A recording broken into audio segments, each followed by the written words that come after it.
दोस्तों, जय माता दी, राधे राधे, जय श्री कृष्णा।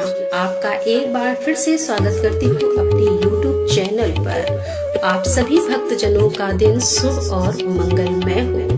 तो आज हम बात करेंगे महाविद्या की साधना के विषय में। यह माता का एक ऐसा स्वरूप है जो कि 10 महाविद्याओं में 9वें स्थान पर आता है।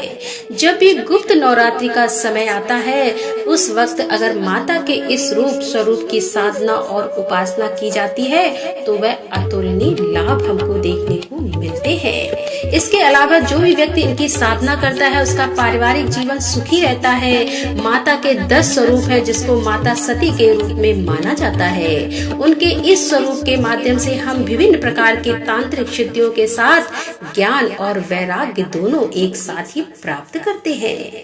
10 महाविद्या स्वरूपों में 9वीं महाविद्या के रूप में इनकी साधना और उपासना वर्णित मानी जाती है। अगर तांत्रिक सरस्वती की बात की जाए तो देवी तांत्रिक सरस्वती के रूप में भी जानी जाती है।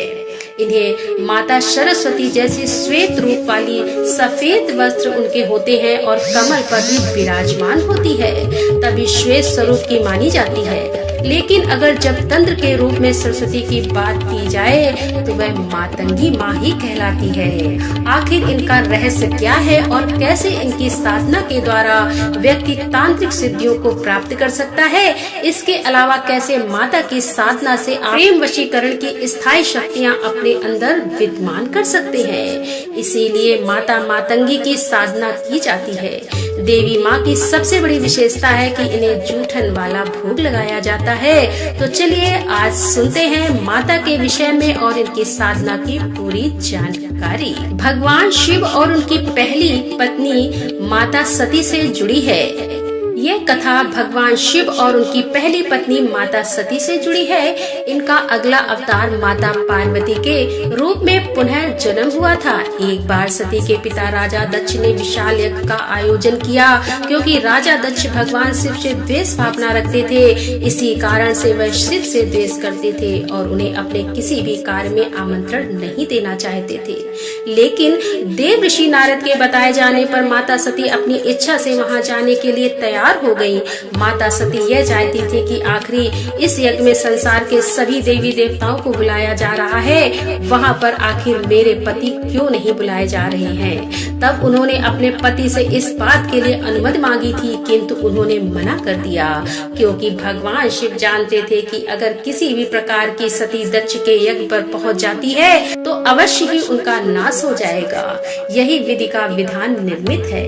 लेकिन तब भगवान शिव ने जब उनकी बात को बार बार कहने पर भी नहीं माना, तब शिव भगवान के ऊपर माता सती को भयंकर क्रोध आया और तब उन्होंने अपनी 10 महाविद्या स्वरूप धारण किया। भगवान शिव को 10 दिशाओं में भागने से उन्होंने रोक दिया था। यह सभी रूप माता काली, माता तारा, षोडशी भुवनेश्वरी, भैरवरी, छिन्नमस्ता, धूमावती, बंगलामुखी, कमला और मातंगी स्वरूप है। मातंगी माता उसी वक्त प्रकट हुई थी। मातंगी से तात्पर्य माँ दुर्गा के माता सरस्वती स्वरूप से भी माना जाता है। इन्हें हम तांत्रिक सरस्वती नाम से भी जानते हैं। माता का रूप कैसा है? माता रानी एक सोने से सुसज्जित सिंहासन पर बैठी है। उनका रंग गहरा हरा और उन्होंने लाल रंग के वस्त्र पहने हुए हैं। सोने के कई आभूषण माता के शरीर पर उपस्थित हैं, जिन्हें धारण किए हुए हैं। उनके सिर पर एक मुकुट है जिस पर चंद्रमा सुसज्जित है। उनके बाल खुले हुए हैं और वह त्रिनेत्रधारी है। माता रानी के कई हाथ हैं, इनमें उन्होंने तलवार, फंदा, अंकुश और अभय मुद्रा इत्यादि पकड़ी हुई है। इसके अलावा खड़ग, जप माला, पुस्तिका भी वह धारण करती है। उन्होंने अपने सामने माता सरस्वती के समान ही रखी हुई है। इसी कारण कला और संगीत की देवी भी मानी जाती है। मातंगी माता का रहस्य क्या है? आखिर इनका जन्म कैसे हुआ? और माता मातंगी माता सरस्वती ही तांत्रिक स्वरूप मानी जाती है। माता सती का एक महाविद्या स्वरूप मातंगी नाम से जाना जाता है। इनका प्राकृतिक कथा इस प्रकार से है, जिसकी वजह से हम माता मातंगी को जूठन वाला भोग भी लगाते हैं। एक बार की बात है कि एक बार भगवान विष्णु माता लक्ष्मी सहित भगवान शिव से मिलने के लिए कैलाश पर्वत पर गए थे। तब भगवान शिव, माता पार्वती, भगवान विष्णु और माता लक्ष्मी ने साथ मिलकर भोजन करने का अपना प्रायोजन बताया।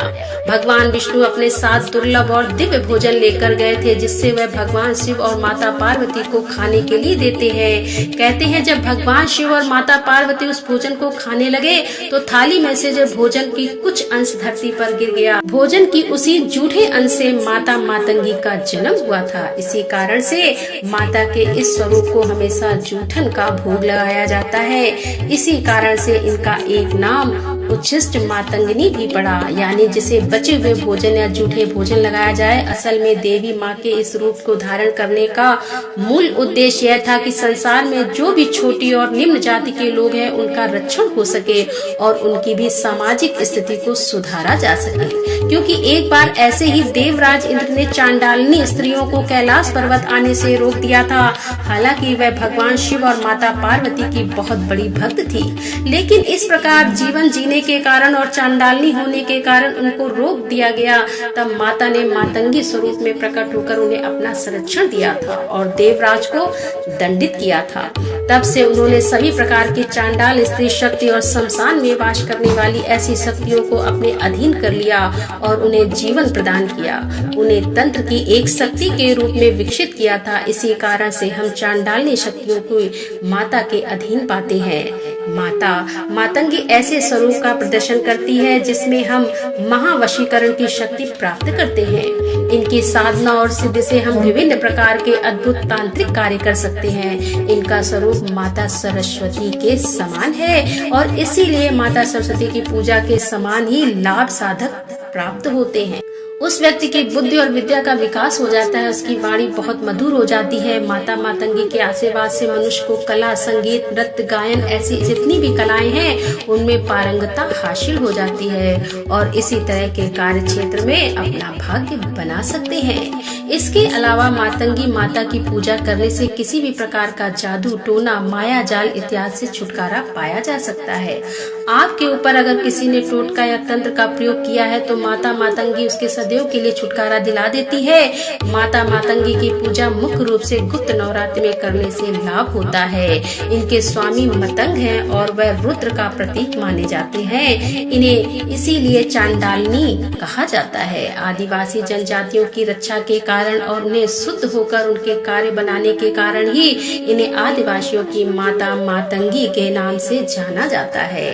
अगर पति और पत्नी में प्रेम कम हो रहा हो या जीवन साथी में आपस में प्रेम की कमी हो तो मातंगी साधना बहुत ही अच्छी मानी जाती है। जो भी पढ़ाई के क्षेत्र में आगे बढ़ना चाहते हैं उनके लिए भी माता मातंगी बहुत ही अच्छा फल प्रदान करने वाली मानी जाती है। इस प्रकार आज मैंने आपको देवी माता मातंगी के स्वरूप के विषय में बताया है। आप अगर इस साधना को करना चाहते हैं तो नवरात्रि, गुप्त नवरात्रि, शिवरात्रि, होली, दीपावली इत्यादि शुभ अवसरों पर शुरू कर सकते हैं। तो दोस्तों, अगर आज का वीडियो आप सभी को पसंद आए तो लाइक करें, शेयर करें और सब्सक्राइब करें। आपका दिन शुभ और मंगलमय हो। धन्यवाद। राधे राधे। जय श्री कृष्णा।